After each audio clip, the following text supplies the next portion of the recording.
আপনাদের কাছে আমার একটাই অনুরোধ, আমরা পুরো ভিডিওটা দেখুন। আমি গেছিলাম মুদিখানার দোকানে, আসার সময় একটা বট গাছের নিচে কম বেশি 20-22টার মতন মা সরস্বতীর মূর্তি বসানো আছে।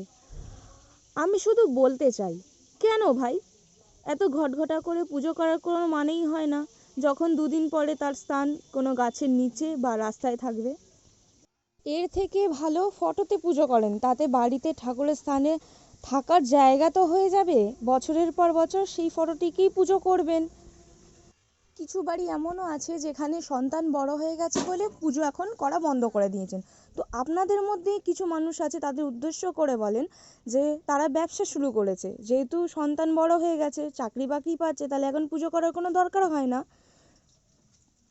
আমার মতে তারাই ভালো, কারণ আপনাদের মতন কমসে কম পুজো করার পরে এখানে ওখানে ফেলে দিয়ে চলে আসেন না।